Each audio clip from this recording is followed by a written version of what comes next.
l'invité de la matinale. KTO Radio. Ce samedi, nous sommes à la veille de la journée internationale des droits des femmes. Chaque 8 mars, on vous propose ce matin un regard plutôt spirituel et de s'intéresser aux femmes dans la Bible et comment elles nous inspirent aujourd'hui avec sœur Anne-Claire Dangeard. Bonjour. Bonjour. Merci d'être avec nous. Vous êtes religieuse dominicaine en communauté à Nancy et vous avez créé sur la plateforme Prier dans la ville. Ça a été fondé par les dominicains. Ça propose des méditations et des itinéraires spirituels. Cette plateforme Prier dans la ville. Vous avez créé ici une série de 9 mini-podcasts sur 9 figures d'héroïnes dans la Bible. Tout d'abord, d'où vous est venue l'idée de cette série de podcasts ? Pourquoi ces podcasts?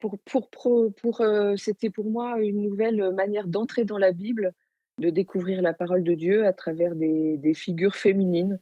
Voilà, comment, est-ce qu'elles ont encore quelque chose à nous dire aujourd'hui et comment la parole reste bien vivante, pour chacun et pour chacune d'entre nous. Et c'est un podcast qui se veut accessible et qui invite aussi à la méditation. Tout à fait, oui, oui. C'est des méditations de 2-3 minutes. C'est une manière d'entrer en contact avec ces femmes, de découvrir la parole de Dieu. Alors ça peut être un peu frustrant parce qu'en 2 minutes, on peut pas tout dire, mais déjà, c'est une première entrée, voilà, une première découverte, faire connaissance avec ces femmes. Alors, si je suis exhaustif, je vais citer toutes les figures que l'on retrouve. Il y a Ève, Sarah, Déborah, Ruth, Esther, Marie, Marie-Madeleine et Phébé.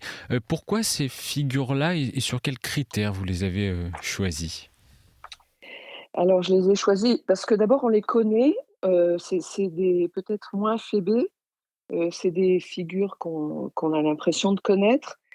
C'était pour creuser un peu plus, voilà, pour se dire, je les connais, je les rencontre régulièrement dans la Bible.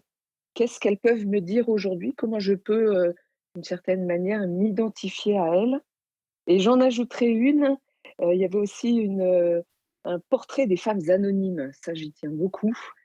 Toutes ces femmes dans la Bible qui n'ont pas de nom, qu'on découvre parce qu'elles sont femmes d'eux ou que ce sont les femmes qui suivaient Jésus ou une femme, hémorroïs, les femmes qu'on découvre à travers leurs maladies, à travers leurs difficultés et qui se rapprochent simplement de Jésus.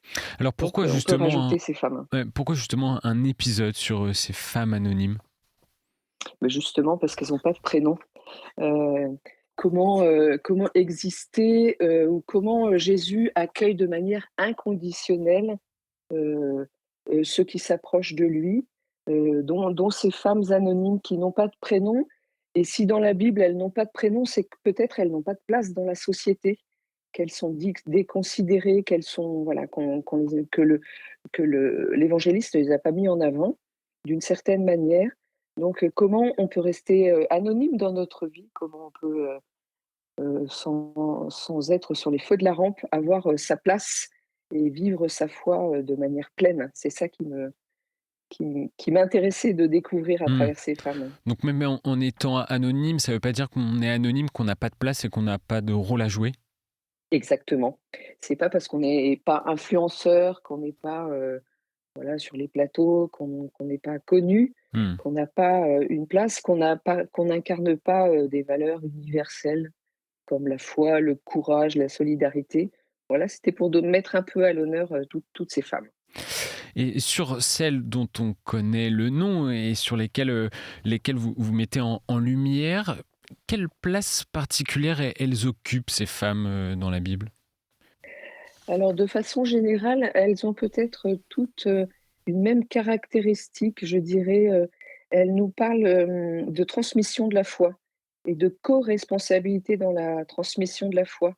C'est là qu'on se rend compte, c'est pas une question de genre, mais une question de réponse à un appel. Et ça nous suggère que les places que la femme, déplace dans l'Église, c'est pas celle, d'une aide logistique, qu'elles sont actrices à part entière, qu'elles peuvent être actrices à part entière dans la gouvernance et dans la réflexion théologique. Donc ce premier mot peut-être à retenir, la coresponsabilité. Et puis, je crois aussi que les femmes dans la Bible, elles ont la mission d'être, apôtres de l'espérance. Si on lit bien la Bible, c'est dans des moments de crise absolue, par exemple, à la croix ou au tombeau, que les femmes restent et elles nous rappellent peut-être que la vocation, c'est une question de fidélité et de présence, même quand tout semble perdu. C'est pour ça que je trouve que ces femmes, elles ont une place dans nos vies. Pourtant, peut-être à l'image de Ève, on peut aussi avoir l'impression que les femmes ne sont qu'une aide pour les hommes. Qu'est-ce que vous pensez de cette interprétation? Je alors l'interprétation, je la remettrai dans le contexte de l'époque. Heu, il faut remettre, il faut remettre chaque texte dans le contexte et dans le contexte juif, alors du peuple d'Israël, et puis dans le contexte juif du temps de Jésus et le moins qu'on puisse dire, c'est qu'il n'était pas favorable aux hommes. Hem, voilà, mais il faut aller, un petit peu plus loin et voilà, ne pas faire de ces femmes des figurantes ou des faire-valoir, sortir du contexte et puis, peut-être, si Ève, on la prend, sur le côté que vous venez d'évoquer, on peut aussi se dire qu'elle ces femmes et Ève, elle est aussi, au cœur de l'action divine comme un pivot, et même parfois de façon subversive. La fameuse pomme que mange, Ève, c'est aussi, voilà le pivot de l'action divine. Peut-être on peut regarder ça sous cet angle-là. Il y avait une autre figure dont je voulais parler, c'est la figure de Déborah. Est-ce que d'abord vous pouvez nous rappeler rapidement son histoire? Alors, Déborah, on la découvre, au livre des Juges, au chapitre 24. Un livre entier, un chapitre entier pour elle, ça veut dire ça peut nous dire que c'est une figure féminine, importante. Hem Déborah, c'est une femme, prophète. On la découvre juste dans un petit verset. Déborah, qui est une femme prophétesse, elle est femme de Lapidote et elle jugeait Israël en ce temps-là. C'est au verset 4 du chapitre 4. Donc on découvre la qualité de prophétesse qui lui est attribuée. Ensuite, elle est femme de Lapidote. Lapidote, ça c'est un mot qui pourrait dire torche ou flamme. Donc ça ne nous dit pas forcément qu'elle est mariée ou femme d'un homme, mais on pourrait expliquer ça sur le fait que son visage s'enflammait quand elle prophétisait. Et puis, Déborah, elle est, chef de guerre, elle juge et elle est même stratège. Elle va, conduire les armées qui lui feront confiance. Donc on voit un portrait, assez complet de cette femme. Et en quoi Déborah, elle peut dire beaucoup aussi du rôle des femmes dans la Bible? Alors Déborah, elle peut dire, beaucoup du rôle, des femmes dans la Bible. Heu, D'abord parce qu'elle, elle rend, elle est chef politique, elle juge, elle est stratège, elle est prophétesse, alors que c'était, des fonctions réservées par la Torah, au monde masculin. Hem et c'est pour ça qu'elle n'a pas toujours été, d'ailleurs très populaire parce que ça pouvait rendre On un peu imagine, oui. perplexes les hommes. Hem et puis, Déborah, elle a une certaine autorité, voilà, c'est ça que je retiendrai aussi d'elle. Elle emmène avec elle, les armées, les soldats qui sont prêts à tout faire pour elle, pour passer, au-dessus de l'anomalie que pourrait constituer le fait que c'est une femme, qui est installée, au sommet de la hiérarchie de l'armée. Donc voilà, Déborah, elle nous invite, peut-être, aujourd'hui à susciter des femmes, dans nos communautés qui soient capables de remplir des services, d'encouragement et de soutien et d'accompagnement. Voilà, d'accompagner, et encourager tous les baraks, donc le chef de guerre de cette armée, dans nos communautés. Une femme donc qui a des responsabilités. Sœur Anne-Claire d'Angers, sur quel point l'histoire de ces femmes donne aujourd'hui à réfléchir à tous les baptisés, à tout le monde, que l'on soit un homme ou une femme? Elles ont, alors je parlais du fait qu'elles sont, qu'elles sont, apôtres de l'espérance et puis, ces femmes, elles nous rappellent aussi que, et c'est peut-être intéressant, aujourd'hui où l'Église accueille beaucoup de catéchumènes qui franchissent la porte de nos églises, les accompagner dans cette découverte de l'Église. Et je crois que ces femmes qui parfois sont subversives, qui osent aller au-delà de la loi, elles nous rappellent que l'Église, elle ne repose pas uniquement, elle repose aussi, mais pas uniquement sur le rite, mais sur la relation. Donc je mettrais, ces femmes comme des femmes de relation, et ça peut nous interpeller aujourd'hui. Comment est-ce qu'on accueille tous ces jeunes, qui demandent des sacrements, qui essayent de trouver, leur place dans l'Église, et comment on peut maintenir le lien vivant et annoncer, la nouveauté de la résurrection, aujourd'hui à ces jeunes ou moins jeunes qui nous interpellent. Et comment est-ce que cela peut aussi éclairer la réflexion théologique actuelle sur, par exemple, les ministères institués?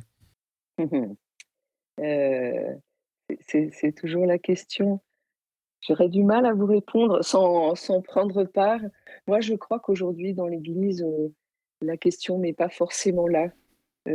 C'est comment, on enracine notre engagement, notre ministère dans la parole de Dieu, dans la vie, de la communauté, dans la vie de nos paroisses. Heu, Comment est-ce qu'on arrive à dialoguer, je parlais tout à l'heure de co-responsabilité, Mmh. comment, hommes et femmes, on arrive à travailler ensemble, et là, on sera des témoins vivants, du message, d'amour du Christ, et des témoins vivants pour la société en sortant un peu de nos églises. Et une dernière question d'ordre plus personnel, sœur Anne-Claire d'Angeard. De laquelle de toutes ces femmes vous vous sentez la plus proche? Moi, je dirais, j'ai commencé, cette rencontre par là, de ces femmes anonymes. Heu et puis de ces femmes anonymes qui me qui me rappellent la fidélité à la suite du Christ. Voilà. C'est pas sur un nom qu'elles avancent, c'est pas sur un prénom, qu'elles avancent, mais c'est sur leur foi, indéfectible, ou la découverte de leur foi indéfectible, à travers le dialogue avec Jésus, par exemple la Samaritaine, heu et ces femmes, jugées sans inconditionnellement, dans l'amour du Christ. Voilà, c'est ces femmes-là, moi, que je porte avec moi, chaque jour dans ma prière, les anonymes. Et donc j'invite les auditeurs à aller écouter sur la plateforme, s'inscrire et prier dans la ville, et donc cette série de 9 figures d'héroïnes dans la Bible que vous avez créée. Merci beaucoup, sœur Anne-Claire d'Angeard, d'avoir été avec nous ce matin. Et je me permets de mentionner également que vous êtes responsable de la partie carême dans la ville sur cette même plateforme, et c'est une femme qui prêche en ce moment. Exactement, c'est une moniale dominicaine du monastère de Dax qui nous accompagne cette semaine à travers, ces méditations autour du thème, «Revenez à moi de tout votre cœur». J'invite vraiment les auditeurs à aller découvrir tout ça. Encore merci, sœur Anne-Claire d'Angeard, d'avoir été avec nous. Merci beaucoup et belle montée de Pâques à chacun.